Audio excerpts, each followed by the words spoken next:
want to welcome you here for one of our many Tremblay Financial Services educational webinars that we plan to do. I'm the founder of Tremblay Financial Services, and I've been in the financial services business now for 4 decades. It's hard to believe. I grew up here in Santa Barbara, went to Bishop Diego High School, Santa Barbara City College. It's where I met my bride of 45 years. I got a football scholarship to Wake Forest University in North Carolina. Got a great education, business communications, was on the dean's list, and then transferred to California Western School of Law in San Diego. Now, it only took 1 year of law to see that wasn't what I wanted to do. And my wife and I, Marcia and I, we sat down and said, let's raise our family in Santa Barbara and let's find a career that's something that I would want to do for a lifetime. So Marcia and I moved back to Santa Barbara, and I'm going to tell you a little story that I think really kind of brings home what we're all about here at Tremblay Financial. If we tell you we're going to do something, we're going to do it. And we're not afraid of hard work. Now, when I first started interviewing for the financial services industry's positions as a new financial consultant, that was a very intense and long process. And I had a wife and a baby, and I had responsibilities. So while I was going through the interview process, I got a job at Joe's Cafe as a waiter. And that was good, brought in the tips and was taking care of responsibilities, but it wasn't quite enough. And my good friend across the street had a body shop, and he told me, Tim, if you want, you can use one of my bays and you could work on Volkswagens. I was a VW mechanic through junior college. And so I put ads in the paper for tune-ups and valve jobs, and I'd get jobs every once in a while as a mechanic and was continuing to work full-time as a waiter. Let me tell you this one day that I'll never forget. I get an answer to an ad in the newspaper, and the gal, Susie, brings her car into my bay at the body shop at Anacapa Auto Body. And I do a compression test. It's not running right, and I find out that it's got a burned valve. And I tell her, if you bring it in at 8 in the morning, I'll have it ready for you that evening. But you have to get it in at 8. And she said, fine. So she came in the next day at 8 o'clock. I'm in my blue mechanic's outfit. I signed the work order. I said, Susie, I'll see you at 5.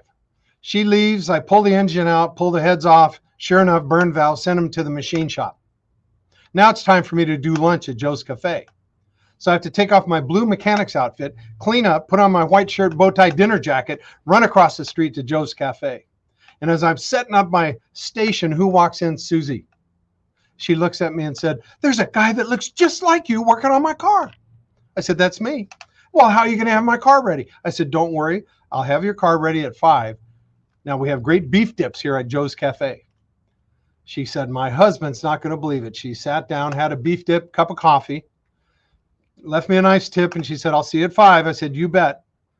She left. I finished up the rush hour, had someone take over my station, ran across the street, took off my blue mechanic's outfit, cleaned up, put on my mechanic's outfit, and by the time I did that, the heads had arrived from the machine shop. Put the heads on, torqued them down, installed the engine. At 5 o'clock, Susie shows up, and it's purring like a kitten. She goes, my husband's not going to believe it. I said, let's take it around the block. So we take it around the block. I said, remember to come back for your valve adjustment. It's running great, but you got to do that. And she said, great, but my husband's not going to believe it. I said, bring him in for dinner. She left, took off my mechanic's outfit, cleaned up, put on my white shirt, bow tie dinner jacket, ran across the street. I'm setting up my station. Who walks in? Susie and her husband. She said, that's him. That's the guy. I said, how's that car running? And her husband said, that's running great. I said, I'm glad to hear that. Get your valve adjustment now. We have great steaks here at Joe's Cafe. He couldn't believe it. They sat down, had a wonderful meal. I got a $100 tip for that dinner. I got my $340 for the valve job, my tips from lunch. And that evening, I came home to Marcia and said, I'm not going into financial services. Look what I just did. She says, no, Tim, you're going into financial services.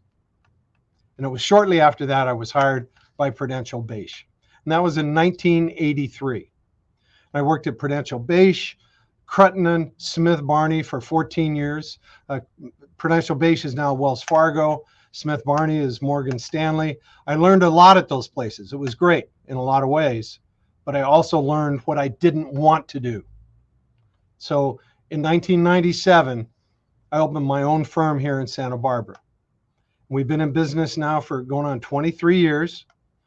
We've got an office in Santa Barbara with 18 people in this office. We have offices in Westlake, Santa Maria, and we also supervise offices in San Jose, Sacramento, and Fort Worth. We're real proud of what we've been able to build here at Tremblay Financial Services. And as you can see on the screen, one of the things we're most proud of, for 16 years in a row, the Santa Barbara News Press has voted us the best full-service investment firm in town. So we believe we're doing things right, and we're going to continue to do things right. We find out who our client is financially, and then our goal is to help them with all the tools that we have to achieve their goals and objectives. Now, I've been in this business for 4 decades, and over that 4-decade period, I've seen a lot of difficulty. And I think as you come to this business, what really brings value to the advice you give your clients is, what have you done when things were difficult? How did you do during the tough times? Well, I've been through some tough times. In 1987, it was the worst crash in history. Black Monday, October 19th, 1987, the Dow Jones Industrial dropped over 500 points in a day. And today, that percentage, 22%, would be like a 7,000 point drop in today's market in one day. And I remember an advisor, an old guy that had been in the business for years, took me aside and said, Tremblay, whatever you do, don't let your clients sell into this downturn. Tell them to buy more General Motors. It just went on sale. So that was a great lesson. Well, it wasn't long after that, we saw the tax laws change in the early 90s. Limited partnerships, tax shelters blew up almost overnight. We saw savings and loans go out of business. A lot of people today don't even know what a savings and loan is. That was a tremendous crisis. Milken and Boesky and the junk bond fiasco.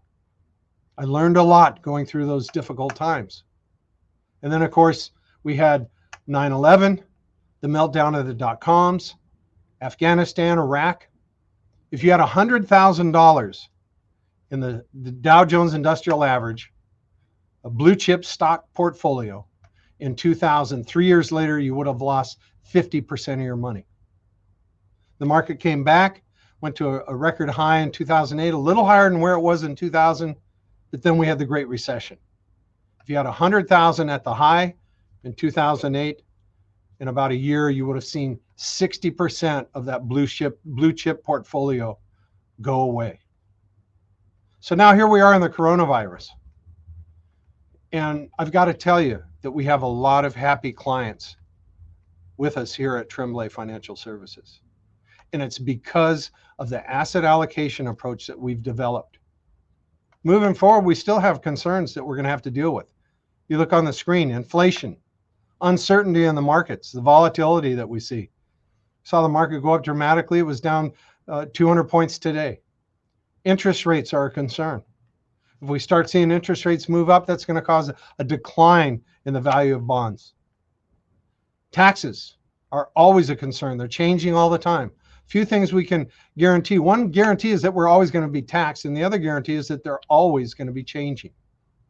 And we're here to help guide our clients through those difficult times. Coronavirus is now huge as we look at what our clients are dealing with here. We have clients that own restaurants that are trying to see if they can remain open, with this social distancing. It's a difficult time, but we're here to help our clients and help guide them through these difficult times. We developed this asset allocation called the Triad. And the reason we call it the Triad is there are 3 different asset classes that we think are very important for any client to have in their portfolio. You need to have safe money. Safe money today is fixed indexed annuities. Those accounts are absolutely guaranteed. Not only your principal, but any of the earnings that you're able to achieve are locked in. And it's not 0 point nothing. The 10-year treasury is paying less than 1% These investments have averaged 5 to 6% good markets and bad over the past 28 years. Alternatives, the green portion, we think that's very important to have in your portfolio. They're non-correlated. They're not a part of the stock market. They pay nice dividends. We have non-traded bonds paying as much as 8.5%. We have preferred stock, relatively short holds, 4, 3, 4, 5-year holds, paying over 6%. Non-traded real estate investment trusts that have liquidity, paying 7% distributions. And those distributions, as we're in the growth mode, we dollar cost average into the blue portion, the managed portfolio. We think it's very important to have managed money. And tonight, we're very fortunate to have one of our top money managers, Equus, as one of the presenters here for our presentation. So this is the growth mode. It's very easy to go from growth to income. When our clients are ready to retire, instead of dollar cost averaging, the alternatives, all the distributions go directly to the checking account. The managed money, we go from growth to income managed portfolio. And your safe money, the equity indexed annuities, it's very simple to turn on the income. And there are many different ways that we can plan that for our clients. So this has been the key to the success that we've had at Tremblay Financial. We go through these difficult gyrations in the market, and our clients can sleep well at night. They don't have a concern about reaching their financial goals. We've got that covered. And with that, I'm going to turn it back to Mike. He's going to introduce our featured speaker here this evening. And again, welcome. And we look forward to showing you how we can help you here in this environment with which we find ourselves with the coronavirus. With that, I'm going to turn it back to Mike.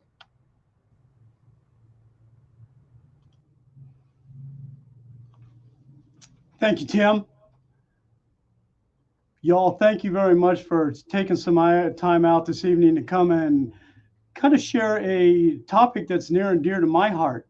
As Tim explained, as we were going through the explanation of the Triad is a investment strategy that has brought success to our clients. And I think what it does is it gives us the ability to have conservative growth in our portfolios with a end game in mind of legacy passing of assets. And so it's been a really strong tool for portfolio management and portfolio conservation while being able to provide a successful retirement. And so as Tim walked us through the Triad this evening, he talked about the upper right-hand quadrant, the managed money stocks and bonds. Now, we're all familiar with those. Those are what we listen to every day while we're listening to the television, and we're talking about the Dow Jones and the New York Stock Exchange, and all of those different indices reflect that upper right-hand quadrant. And this evening, as Tim alluded to, is we're going to be hearing from Equus Institutional. And Equus Institutional is an institutional money manager platform that allows us a lot of leeway and a lot of selection when it goes to the types of investments that we're looking at and we're using in our portfolio. So our topic of discussion this evening is going to be about value-based investing. Now, we're hearing a lot of these terms out there in the market: social responsibility investing, negative screening, exclusions, ESG, which is environmental social governance, sustainable and responsible investing, impact investing. You've heard this term free trade. So there's a lot of terms that are being thrown around that all have very specific definitions. And when we introduce Megan here in a few moments, she's going to walk us and talk us through that.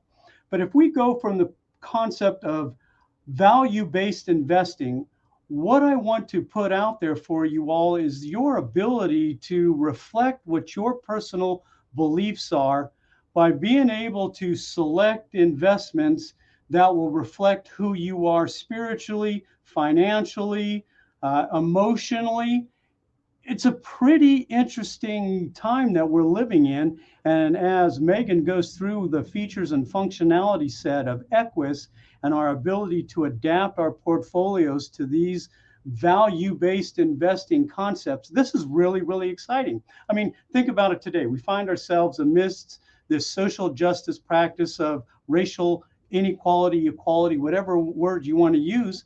And a lot of people are showing passion in this.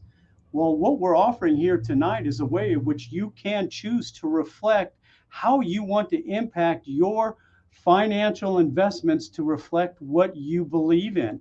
And we're going to talk, just briefly about social justice and how we can reflect that by exclusions or even impact investing that allows us to tailor, again, our beliefs toward what we are going to be investing in. So with that being said, I'm going to introduce Megan Morris. Megan comes from us from Equus Institutional. She graduated from college in social responsibility investing, got into the industry as a financial advisor, and ultimately spent some time in the long-term care space. She's kind of come full circle now and finds herself at Equus Institutional and is in charge of their social responsibility investing area within their corporation. With that being said, I'd like you all to welcome Megan Morris. Thank you very much, Michael. And I know that looks like in the chat there are some people that are having audio and visual issues. So I apologize if that is you, but it doesn't look like there are any system-wide problems. So just keep playing around with it and hopefully everyone will get back on the same track. So today, we're going to be talking a little bit about the size of the sustainable investing market, talking a little bit about the history. We're going to go through some definitions. We're going to talk about financial returns. And then we're going to talk about specific investment options that we have at Equus Capital Management, where I work.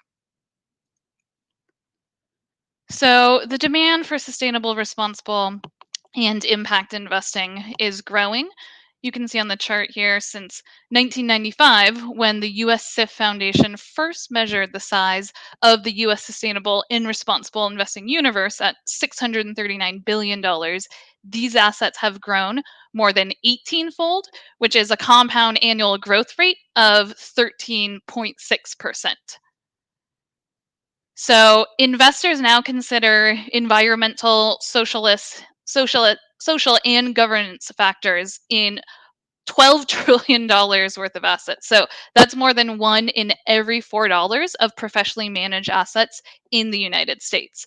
You can see on the right of this chart that most of this money is institutional investments, but more and more everyday investors are realizing that this is something that you can ask your financial advisor about for your own money. And obviously, 1 in every $4 is not a small or niche market.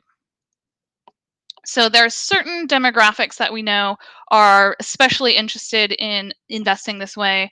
One demographic that has shown a lot of interest in investing like this are women. 76% of women are interested in sustainable investing, and women are actually twice as likely as men to consider social and environmental factors when investing. Another demographic that's very interested in investing like this are millennials that are now, our largest section of the workforce. Millennials are actually twice as likely to invest in companies that have social and environmental outcomes. And you see this not only in their investing behavior, but in what they're demanding, the types of jobs that they're willing to take. Millennials will be willing to take a job with a 15% decrease in salary if they can work at a company that aligns with their personal values. So we've been speaking a lot about what we've heard in the news recently, but the field of impact investing has quite the history, from Quaker prohibitions against profiting from slavery to Sharia compliant investing based on the religious teachings of Islam, to the modern influx of creative business models and the social enterprise movement. Modern sustainable investing is often traced back to the political climate of the 1960s, where there was a focus on, issues of social responsibility and accountability. These issues continued into the 1970s with the Vietnam War, civil rights, and equality for women. And the ranks of responsible investors grew dramatically in the 1980s as churches and universities started focusing investment strategies on pressuring the white minority government of South Africa to dismantle apartheid. And then, of course, after we saw the devastating Chernobyl and Exxon Valdez incidents, the environment did become something that was much more top of mind for many investors. And in recent years, technology has helped made the same type of investing that has been available to these very large institutions available to everyday investors that don't necessarily have billions and billions of dollars to invest. So some of the headlines today, if you've been paying attention, you might have seen more about sustainable investing recently. Here are some recent headlines from the Wall Street Journal. This article showed that in the first 4 months of the year, $12.2 billion was invested into funds that focus on sustainable practice, is according to the investment research platform Morningstar Direct. And that's actually more than double the amount of ESG funds that were attracted to this type of investing at the same time last year when the US was in the midst of its longest running bull market in history. And despite the volatility that everybody knows about that's been going on in the stock market this year, more than 70% of ESG funds across all different asset classes perform better than their counterparts in the traditional investing space during the first 4 months of the year. And it's only a short period of time, so you can definitely speak to your financial advisor about, what conclusions to draw from a small period of time. But ESG funds have held up better than the overall market during this recent coronavirus-fueled stock drop. So when you think about what happens, to me, it makes complete sense that companies that are doing the right thing are seeing it pay off. Companies that treat their workers well, companies that know how to serve their customers and clients, even in difficult environments, companies that have managed their supply chain well and created backup plans, companies that have large corporations that have a rainy day fund and didn't spend all of their money on stock buybacks. These companies have shown to be more resilient. And these issues, the issues that I've spoken about for years and years, are definitely understandably more on the top of the minds of many investors today. So in recent years, the UN Sustainable Development Goals, or the UN SDGs, have become a very popular framework to discuss the different impact goals, of not just an investment portfolio, but of a lot of different goals out there. And for example, for SDG number 2, which is no hunger, if that's something that you're interested in, that could mean that you're interested in investing in healthy food options or sustainable agriculture. So this is something that a lot of research that you'll do on sustainable investing, you'll see reference. And most recently, the climate crisis has also awakened investors to some of the issues that have been posed by fossil fuels. The University of California Board of Regents Investment Committee announced in May that it has completely divested from fossil fuels. If you look at the world's largest sovereign wealth fund, which manages $1 trillion of Norway's assets, they announced last year that they were going to divest from $13 billion of fossil fuel investments. So you're starting to see, again, a lot of this mentioned in the news more and more. So let's talk about the S&P 500. According to Ocean Tomo in 1975, 83% of a company's stock performance was based on financial metrics. So, I wasn't a financial advisor or a portfolio analyst back in 1975, but if you think about how stocks were valued, it was based on the tangible assets. You would see how much the building that you owned was worth, you would see how many widgets that were in inventory, and that was how you valued a stock. But today, only 13% of market value is based on tangible assets. The vast majority of a company's stock performance is based on intangible assets. So that's things like brand identity and customer loyalty. You know, Facebook doesn't have a factory full of widgets. And some of the best tools to really help you screen for those intangible assets are around ESG data. So that being said, you've already heard a lot of terminology coming from me, and sometimes I slip into acronyms like ESG data without realizing it. But we're going to stop and just do a basic review of some terminology. You know, many people think of socially responsible investing, or SRI, as the first generation of impact investing. That's where you're not investing in the bad guys, and you identify certain areas that you don't want to invest in, and those are removed with what's called a negative screen. So at first, it did carry the premise that sustainable investing and responsible investors should be willing to accept lower returns, and that there was some sort of trade-off between returns and impact. But more recently, impact investing has expanded, and mainstream practices now really focus on, you know, helping you not just screen out the bad guys, but help you affirmatively find who the good guys are. So good actors are known to have best practices in their environmental, social, and governance policies. Impact investing, the term impact investing was actually coined just a decade ago to, you know, be more of an umbrella term talking about investments that are going to generate both a financial return as well as a social or environmental return. Sometimes people use the term impact investing more with private equity, and they use socially responsible investing or ESG investing with public equities. But again, it's something that is constantly changing. A conference that I go to every single year, the SRI conference, started 30 years ago, and 30 years SRI stood for socially responsible investing.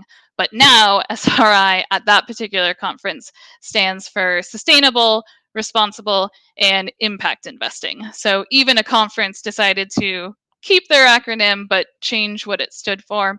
So really the big takeaway here is that there's a lot of terminology, but don't let that overwhelm you. Getting into the nitty-gritty of these terms is only important if you care about it and you want to learn about it. But otherwise, it's really the responsibility of your financial advisor, and you can tell them what's important to you, and they'll be able to figure all of this out. So as you can imagine, based on those definitions and what I just said, investors do come to this type of investing in multiple different ways. Some investors, like say the universities and churches that divested as part of an anti-apartheid boycott, had reasons that had nothing to do with financial performance. But other investors are trying to find financially relevant data that maybe their current advisor is not looking at. So if we think of the BP Deepwater Horizon oil spill with $20 billion in fines, the Equifax data breach with a short-term stock price drop of 20%, or the Enron accounting fraud, where the stock price went from $13.90 a share to 26 cents a share in 1 month. All of that is very material to financial returns. And this is actually Sonnen Capital's impact investing spectrum. There are many different solutions to have an impact with your money. And so I always advise people to think of investing as a spectrum. There's going to be a level of impact that you have with your money, and then there's going to be a level of return that you have with your money. So all investments have an impact. It's up to you to figure out what is important to you, and that could be doing a negative screen and making sure you're not investing in the bad guys. That could be investing in companies that you think are going to be help change the world.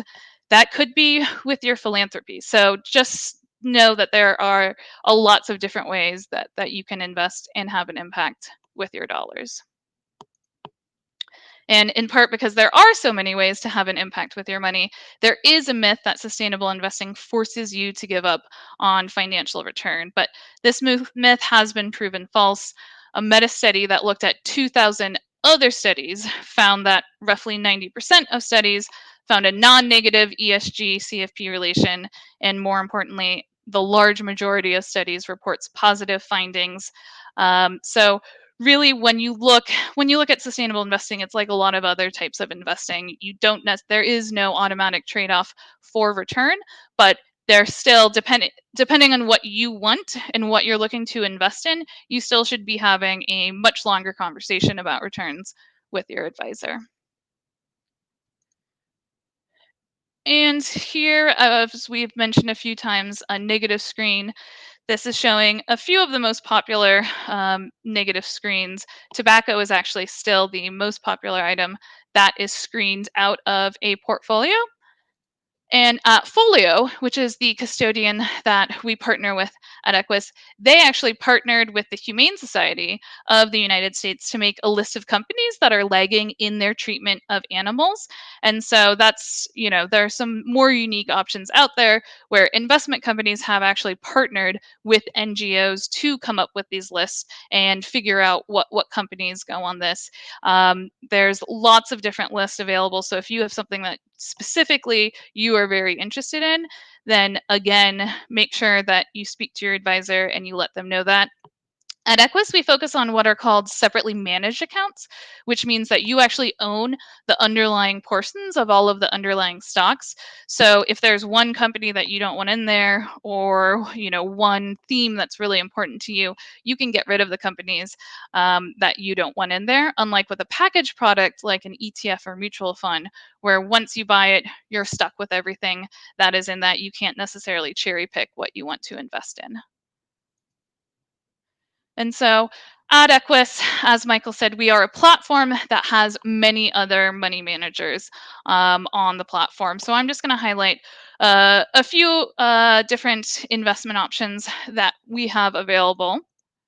One is our spotlight on one is our Equus Female CEO portfolio. So a subsector of sustainable investing is gender lens investing, which has also seen an exponential growth just over the last few years. So that's just the practice of investing for a financial return while also considering the benefits to women, both through improving economic opportunities and social well-being for girls and women's. This portfolio is a portfolio that invests in companies that are run by a female CEO. It was based on academic research that women CEOs can make more prudent corporate investing and financing decisions than male CEOs.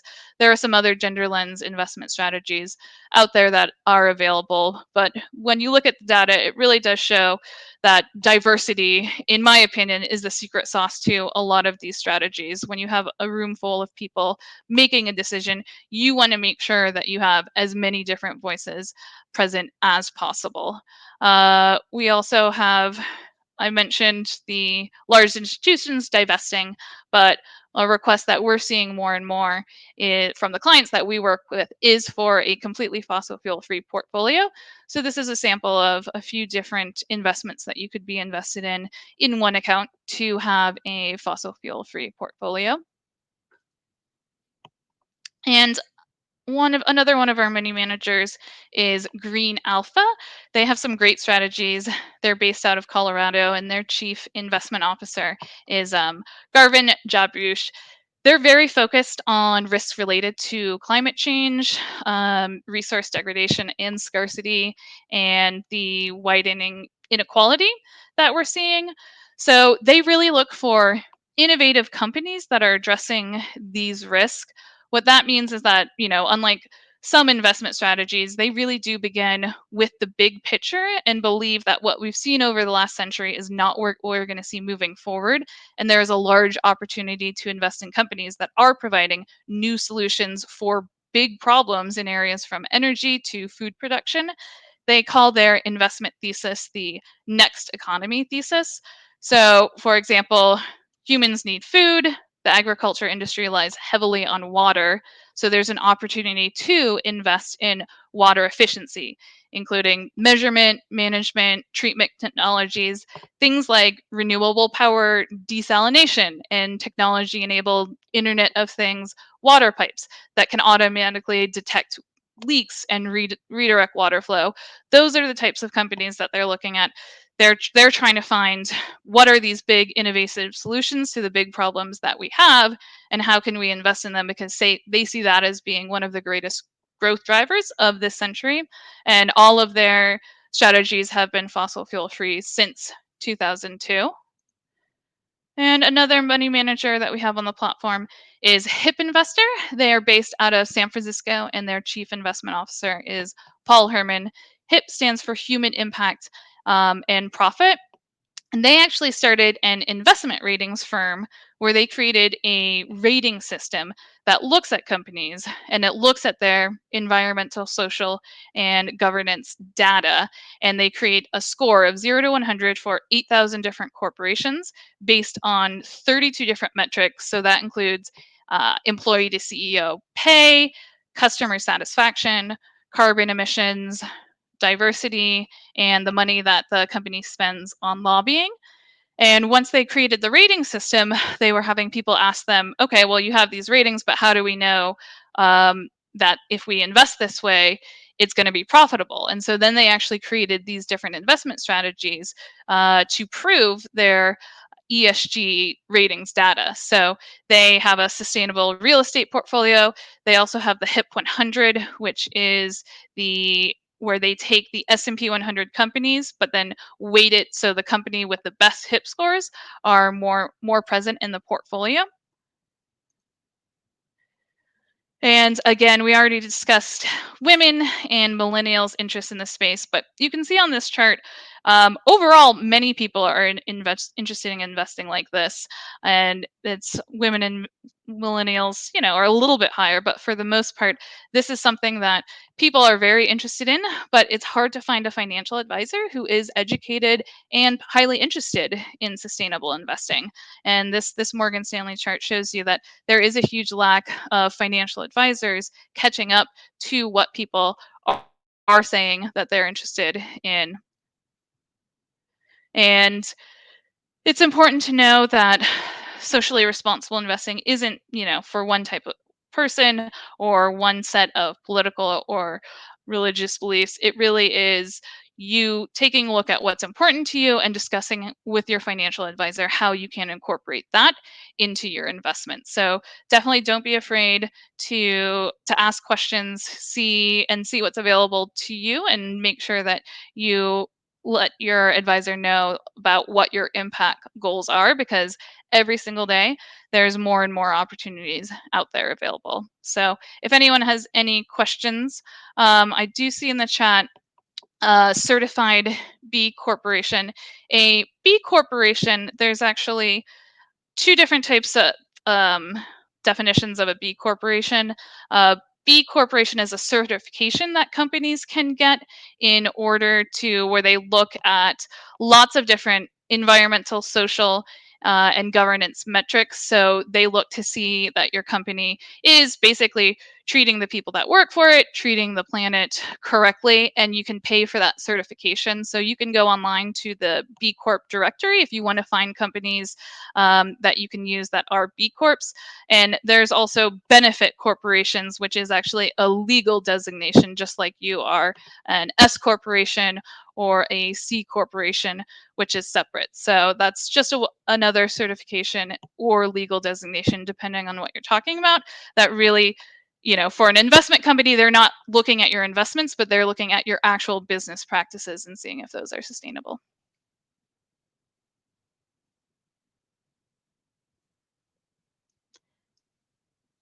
Any other questions? That looks like it. Okay, great. Thank you so much for letting me join you tonight.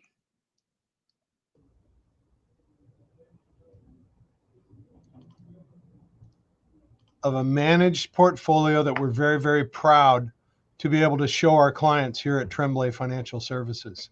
We think it's very important to have that managed money asset allocation in each and every one of our portfolios.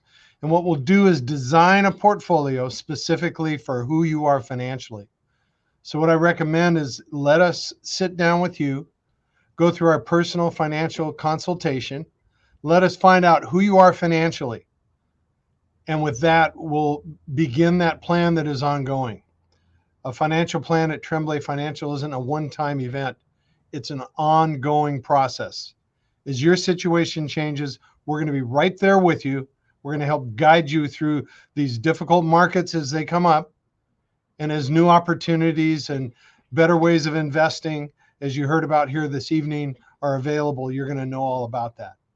So with that, I'm going to turn it back to Mike, who's going to close this out. But thank you so much for your attention, and we look forward to spending a lot of time with you here at Tremblay Financial Services, helping you to achieve your financial goals. Thank you, Tim. Yes, once again, this is in the vein of TED Talks. We're almost going to start calling these Tremblay Talks, okay? We're going to try and bring some great education to you all. This one right here is a timely, this is something that we've been utilizing in our practice for a number of years. But as it comes to the forefront, as Megan alluded to, there's a big need for people to get educated in it, a big need to know that it's available to you out there. And as we talked about exclusions, we talked about the different things that we can do. Equus Financial has the ability to screen to almost a minute level to reflect what your values-based investing will look like. Now, one of the things we really didn't talk about too much this evening was faith-based investing. So there's a lot of faith-based investing opportunities out there. And once again, they have performed extraordinary in this recent market. So we will be reaching out to you in the next couple of days to find out what your feedback is on the event. If you have any questions in the meantime, you have our email and contact information. Please reach out.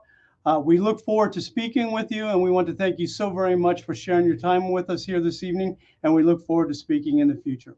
Have a great evening.